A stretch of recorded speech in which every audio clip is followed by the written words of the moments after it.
నమస్తే, welcome to మన ప్రజా వెలుగు. నేను మీ వెంకట్. గత కొన్ని రోజుల నుంచి ఏదైతే కోవబన్ ఇష్యూ ఉందో రోజుకు ఒక సంచలనమైన వార్త బయటకు వస్తుంది. అతను ఎవరైతే చిరు వ్యాపారి అతన్ని ఇబ్బంది పెట్టాడు, ఒక మీడియా జర్నలిస్టు బాలాజీ గౌడ్ అనే వ్యక్తి. అతను ఆల్రెడీ ఇంతకుముందు కూడా చాలా ఇలాంటి అరాచకాలు చేశారని చెప్పి చాలామంది అతని మీద చాలా సీరియస్ అవుతున్నారు. ఇదే ఇష్యూ గురించి మనతో పాటు మాట్లాడడానికి జోసెఫ్ గారు ఉన్నారు. అన్న నమస్తేనే. ఏదైతే కోవబన్ ఇష్యూ ఉందో దీన్ని ఎలా చూడొచ్చు? అతను అందులో మత్తు పదార్థాలు కలిపి హిందువులకి పిల్లలు పుట్టకుండా చేశారు. మేడారం జాతర కొన్ని కోట్ల మంది వచ్చే జాతరలో ఇవి కావాలని చెప్పి అతను కలిపి తీసుకొచ్చాడని చెప్పి కూడా ఒక మీడియాకి సంబంధించిన ఒక ప్రతినిధి మాట్లాడడం జరిగింది, బాలాజీ గౌడ్. దీన్ని ఎలా చూడొచ్చు? యాక్చువల్లీ ఇప్పుడు కోవా బన్ ఇష్యూ ఏ స్థాయికి వెళ్ళిందంటే దాదాపు నాగబాబు నుంచి చంద్రబాబు వాళ్ళ బాబు వరకు వెళ్ళింది. బాబే కదా, నారా లోకేష్ వాళ్ళ బాబు వరకు వెళ్ళింది. అంటే ఇది గెలిచింది బన్నుతో పాటు ప్రజాస్వామ్యం కూడా గెలిచింది. ప్రజలందరూ గెలిచారు.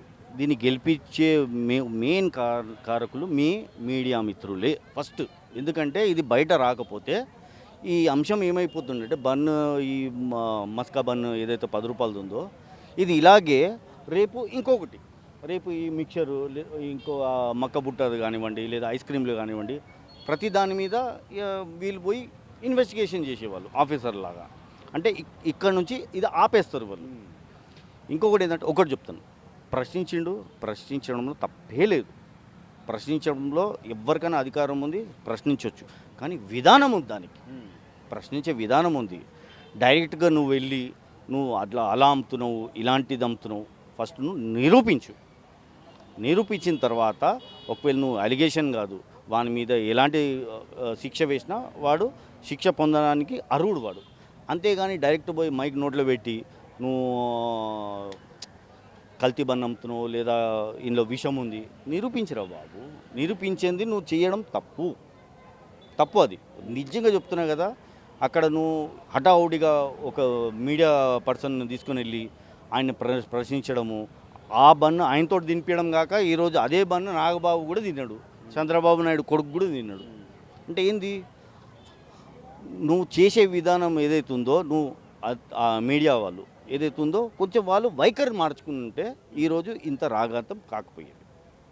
ఏదైతే ఇప్పుడు కోవబన్ ఇష్యూలో ఎవరైతే అతను బాలాజీ గౌడ్ అనేది, నా దగ్గర చాలా ప్రూఫ్లు ఉన్నాయి, అందులో ఆ కోవబన్నులో పురుగులు వచ్చాయి చాలా అని చెప్పి నా దగ్గర వీడియోస్ కూడా ఉన్నాయని చెప్పి మాట్లాడడం జరుగుతుంది. అలాగే ఆ ఛానల్కి సంబంధించిన CEO ప్రియా చౌదరి గారు కూడా ఒక ఇంటర్వ్యూలో ఉన్నప్పుడు బన్నును ఇలా గిల్లి దాని మీద ఉంచి ఇప్పుడు తినండి అని చెప్పి కూడా కొన్ని వ్యాఖ్యలు చేయడం జరిగింది, చూపించడం జరిగింది. దీన్ని ఎలా చూడవచ్చు? ఇప్పుడు మీరు అన్నారు ఆయన దగ్గర ప్రూఫ్ ఉంది, ఎక్కడ పెట్టుకోండి మళ్ళీ అంటున్నాడు. మరి ఇప్పుడు ప్రూఫ్ అంటే ఏంటిది? చూపించేదాన్ని ప్రూఫ్ అంటారు. చూపిస్తేనే ప్రూఫ్ అవుతుంది. బయట తీసి చూపిస్తే ఇది నాది ప్రూఫ్ అని చెప్పి చూపించవచ్చు. నువ్వు ప్రూఫ్ లేనిది నోట్లో మైకు పెట్టి నువ్వు చెప్పు అది ఎట్లుందంటే అది ఒక సామెత ఉంది కదా, గొంతు మీద కత్తి పెట్టి వాదించినట్టు. ఇది దాదాపు అంతే అయిపోయింది ఇది. అయితే చెప్తున్నా కదా, వీళ్ళ వైఖరి మార్చుకోవాలి. వీళ్ళు ప్రశ్నించే హక్కు ఉంది, కానీ ఆ వైఖరి ఏదైతే ఉందో, ఆ అహంకారం ఏదైతే ఉందో దాన్ని తగ్గించుకోవాలి. ఆ ప్రశ్నించే విధానాన్ని మార్చుకోవాలి. ఇప్పుడు నువ్వు ఇవాళ ఇక్కడ ప్రశ్నించినావు, రేపు ప్రతి ఒక్కరిని ప్రశ్నించిన కాదు. ఎందుకంటే ప్రతి వాడు నీకు జవాబు ఇవ్వాల్సిన అవసరం లేదు. కానీ నీ ప్రశ్నలో దమ్ముంటే, నీ ప్రశ్నలో ప్రేమ ఉంటే, నీ ప్రశ్నలో కరెక్ట్ అయిన క్వశ్చన్ ఉంటే దానికి ఆన్సర్ దొరుకుతుంది. ఇప్పుడు ఏమైంది, మొత్తం పరువు పోయింది మీది. మొత్తం హిందువులు కూడా దీన్ని ఇది చేస్తున్నారు, సపోర్ట్ చేస్తున్నారు. ఇప్పుడు దీని వెనక ఏదైనా రాజకీయ లబ్ధి కోసం, లేదంటే రాజకీయ లాభం కోసం ఏమైనా ఉండదనుకోవచ్చా? దీని వెనక ఏదైనా రాజకీయ పార్టీ ఉందనుకోవచ్చా? రాజకీయంగా ఇప్పుడు వాళ్ళు ఏ పార్టీతో ముడిపడి ఉంటారో ఆ పార్టీ వాళ్ళకి సపోర్ట్ చేయాలి. ఏ పార్టీ అయినా సరే. ఇప్పుడు వాళ్ళు ఏదో పలానా పార్టీ వ్యక్తులు అంటే ఆ పార్టీ వాళ్ళకు అండగా నిలబడతారు, అంతే. ఇప్పుడు వాళ్ళు లేకపోతే ఇప్పుడు అంత ధైర్యంగా అక్కడ పోయి ఒక మనిషిని 10 రూపాయలు బన్ అని చెప్పి, అరే బన్ అంటే ఏంటిది? బన్ అంటే మనకు జ్వరం వస్తే ఫస్ట్ తినేదే బన్ను. అంటే 10 రూపాయలు అంటే 10 రూపాయలకి కోవా బన్ వచ్చే సిచ్యువేషన్ ఉందా? అది కోవా బన్ కాదు, ఓన్లీ రవ్వ బన్ అని కూడా మాట్లాడడం జరిగింది. అలాగే అతను అంత దూరం నుంచి, కర్నూలు నుంచి అన్ని కిలోమీటర్ల దూరం నుంచి వస్తూ ఆధార్ కార్డు లేదు, రోజు కూలి 500 సంపాదించే వ్యక్తి అంత దూరం నుంచి వచ్చి ఇక్కడ జాతరలో అమ్మవలసిన అవసరం ఏంటి? ఇది హిందువుల మీద మత్తు పదార్థాలతోని దీన్ని ఒక కల్తీ చేస్తున్నాడు అని చెప్పి మాట్లాడుతుంది. ఇప్పుడు ఆయన ఏమైనా క్రిమినల్ యాక్టివిటీస్ చేస్తే నిలదీసే హక్కు ప్రతి ఒక్కరిది ఉంది. క్రిమినల్ యాక్టివిటీస్ నిరూపించు, శిక్షించు, నిరూపించు. ఫస్ట్ ఇప్పుడు మీరంతా చేశారు, ఆ బన్ను కొనుక్కొని 10 రూపాయలు ఇచ్చి బన్ను కొనుక్కొని కోవా కొనుక్కొని ల్యాబ్లో పోయి టెస్ట్ చేయండి. ఎంతసేపు పడుతుంది మీకు? టెస్ట్ చేయించిన తర్వాత ఆ రిపోర్ట్ తెచ్చి అప్పుడు మీరు అందరు చూపించి వాళ్ళని శిక్షించండి, తప్పులేదు. అంతేగాని నా దగ్గర ప్రూఫ్ ఉంది, ప్రూఫ్ ఎక్కడ పెట్టినావు? జోబులో పెట్టుకుంటావు, వేరెక్కడ పెట్టుకుంటావు? ప్రూఫ్ ఉంటే చూపించు. ఏ ప్రూఫ్ ఉంది? ఇగో ఇట్లుంది, నువ్వు ఎక్కడో బన్నులో పురుగు పడింది అది తెచ్చి చూపిస్తా అంటే కాదు. ఈయన దగ్గర కొని అదే వీడియో తీసుకొని దాన్ని ఏదైనా మీ పద్ధతిలో దాన్ని తీసుకొని పోయి ల్యాబ్లో టెస్ట్ చేయించిన తర్వాత ఆ రిపోర్ట్ వచ్చిన తర్వాత అప్పుడు చేస్తే మనకు గనక దానికి ఒక న్యాయం చేసినట్టు ఉంటుంది. అంతేగాని నువ్వు హడావుడిగా వెళ్ళి నువ్వు బన్ను తిను అంటే వాడు తినేసిండు. ఇప్పుడు జరిగిన దాంట్లో మొత్తం ఇప్పుడు జరిగిన మీ ఈ ఇష్యూలో ఇప్పుడు ఏదైతే జరిగిందో ఈ ఇష్యూలో టోటల్ ఇష్యూ మీరు అందరూ చూశారు, చాలామంది ప్రజలు చూశారు, మనసున్న ప్రతి ఒక్కరూ చెల్లించారు.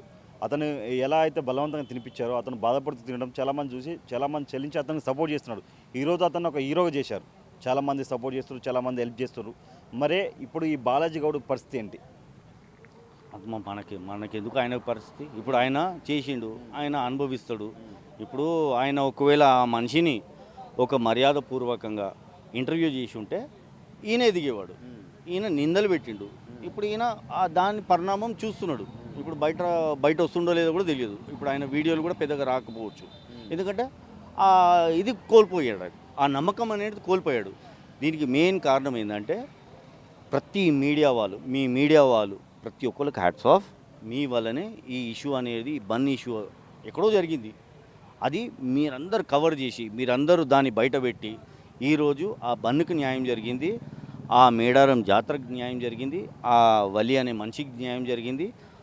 దేశానికి ఒక మంచి నిదర్శనం ఇది. అంటే మనం అందరం కలిసికట్టుగా, ఇప్పుడు అతను ముస్లిం అని కాదు, మనం హిందూ అని కాదు, అయినా కానీ ఆ మనిషికి తోడ్పడ్డారు. ఆ పేద మనిషికి అందరు సపోర్ట్ చేశారు, ప్రతి హిందువులు సపోర్ట్ చేశారు. అక్కడ సపోర్ట్ చేసింది ఎవరు? ఇప్పుడు బాలాజీ కూడా హిందువే, సపోర్ట్ చేసింది అందరు హిందువే.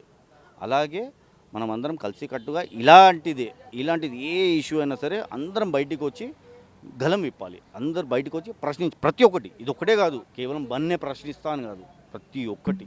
ఇప్పుడు అతను ఏదైతే అతను ఆ మీడియా ప్రతినిధి ఉన్నాడో అతను పేరు అడిగాడు, ఒలి అని చెప్పగానే అతని పేరు చెప్పగానే ఆహా ఇది అందుకు అని అతను అక్కడ ఒక పాయింట్అవుట్ చేశాడు. అలాగే ఇంకొకటి ఏంటంటే అతను ఏరే రాష్ట్రం నుంచి ఆంధ్రప్రదేశ్ నుంచి తెలంగాణ రాష్ట్రంకి వస్తున్నప్పుడు ఎందుకు ఆధార్ కార్డు తెచ్చుకోలేదు అతను అని ఇది ఒకటి రేస్ అవుతుంది. అది వాని ఇష్టము. ఇప్పుడు వీళ్ళు బార్డర్ సెక్యూరిటీ ఫోర్స్ కాదు, వీళ్ళు ఆధార్ కార్డు అడగడానికి పోలీస్ వాళ్ళు కాదు. ఇప్పుడు ఆధార్ కార్డు ఫోన్లో కూడా ఉంటుంది. నీకెందుకు ఆధార్ కార్డు గురించి నీకెందుకు ఫోన్లు ఉంటుంది? ఆయన నీకు చూపించకపోవచ్చు, ప్రతి ఒక్కరు చూపించాలని అవసరం ఏం లేదు. ఇప్పుడు ఓకే అతను ఏదో దేశం నుంచి వచ్చాడు, మరీ నల్లగా ఉన్నాడు, మరీ తెల్లగా ఉన్నాడు అంటే ప్రశ్నించవచ్చు. మన దేశస్థుడే, మన తమ్ముడే, మన పక్క రాష్ట్రం బిడ్డ. మతాల మధ్యలో శిక్ష ఎందుకు పెడుతున్నారు? ఏంటి ఏ రాజకీయ లబ్ధి కోసం?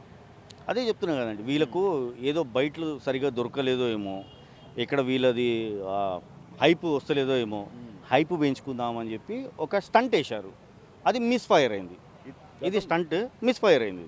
ఇదే ఇప్పుడు ఎవరైతే ఆ మీడియా జర్నలిస్ట్ ఉన్నాడో అతని మీద గతంలో కూడా చాలా వచ్చాయి. ఇలాగే ఇతను చాలా అరాచకాలు చేశాడు, చాలా మందితో ఫోన్లో బెదిరించారని చెప్పి గతంలో ఏదైతే మన ఒక బాసరా దగ్గర కూడా ఇష్యూ జరిగిందని కూడా అన్నారు. దీన్ని ఎలా చూడాలి, అది మళ్ళీ బాసర గురించి అయితే నాకు తెలియదు. మళ్ళీ ఇలాంటి వాళ్ళని తక్షణమే దూరం చేసేయండి. ఇప్పుడు మీరందరూ కలిసి ఇప్పుడు ఆయన మళ్ళీ ఇంకొకసారి మైక్ పట్టుకోకుండా ఇంటర్వ్యూ చేయకుండా తీసేయండి. ఎందుకంటే ఇలాంటి వాళ్ళు ఏం చేస్తారంటే మరీ ఇలాంటి వాళ్ళని చూసి మళ్ళీ వేరే వాళ్ళు తయారు కాకుండా మీలాంటి వాళ్ళు మాలాంటి వాళ్ళు అందరం కలిసి బహిష్కరించేసేయండి. చాలనైనా నీ రిపోర్టింగ్ చాలు, నీ ఇంటర్వ్యూలు చాలు, ఎండ్, ఈ రోజుకి సమాప్తం, గుడ్ బై అని చెప్పేశారు. చివరిగా తప్పు ఎవరిది? ఇద్దరు గెలుపు ఎవరిది? దేశం గెలిచింది, తప్పు కాదు. తప్పు సార్, తప్పు అయిపోయింది. గెలుపు, న్యాయం గెలిచింది, దేశం గెలిచింది. మతం కులం కాదు, దేశం గెలిచింది. ఒక పేదవాడు మనుషులు, ఇప్పుడు హిందువులందరూ కలిసి ఒక ముస్లిం మతాన్ని గెలిపించారు. అలాగే ముస్లింలు కూడా బయటికి వచ్చి ఏదైనా తప్పు జరిగితే ముస్లిం అబ్బాయి అందరూ తప్పు చేస్తారు, వాళ్ళు కూడా ఇలాగే కలిసి కట్టుగా వాడు చేసిన తప్పు అని చెప్పి సమర్థించొద్దు, వాడిని నిందించాలి, వాడిని దండించాలి. ఇది నా రిక్వెస్ట్.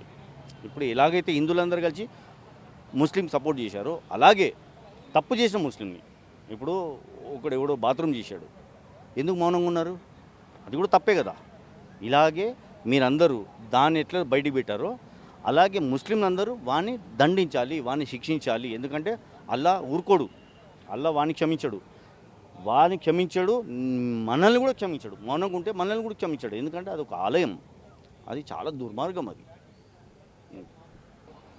ఏదైతే ఈ వారం 10 రోజుల నుంచి ఏదైతే ఇష్యూ నడుస్తుందో కోవా బన్ ఇష్యూ గురించి అందరూ ఆ జర్నలిస్టే తప్పు అంటారు. అతను ఒక చిరు వ్యాపారి, అతనికి చిరు వ్యాపారి ఒక కోవా బన్ అమ్ముకునే వ్యక్తిని ఇబ్బంది పెట్టి అతనికి ఆ బతుకు తెరువు లేకుండా చేశాడు, అతను అమ్ముకోకుండా చేశాడని చెప్పడం వల్ల ఈరోజు యావత్ ప్రజలు, హిందువులే కానీ ముస్లింలే కానీ కులాలతో సంబంధం లేకుండా మతాలతో సంబంధం లేకుండా అందరూ అతనికి సపోర్ట్ చేసి వాళ్ళ వంతు తన అయినంత సాయం చేస్తున్నారు. ఈరోజు ఇది ఎక్కడ ఆంధ్రప్రదేశ్లో ఉన్న ఎవరైతే మన మినిస్టర్ లోకేష్ గారు కానీ అలాగే జనసేనకు సంబంధించిన నాగబాబు గారు అఅందరూ అతన్ని పిలిపించుకొని ఆ కోవా బన్ను తిని అతనికి సపోర్ట్ చేస్తున్నారు. ఈ విషయంలో ఏదైతే మీడియాకి సంబంధించిన ఆ జర్నలిస్టు బాలాజీ గౌడ్ ఉన్నాడో అతను 100% అడగడం తప్పు కాదు, అడిగే విధానం తప్పు ఉందని చెప్పి చాలామంది మాట్లాడుతారు. చూస్తూనే ఉండండి మరిన్ని వార్తల కోసం మన ప్రజా వెలుగు. కెమెరామెన్ హరితో వెంకట్.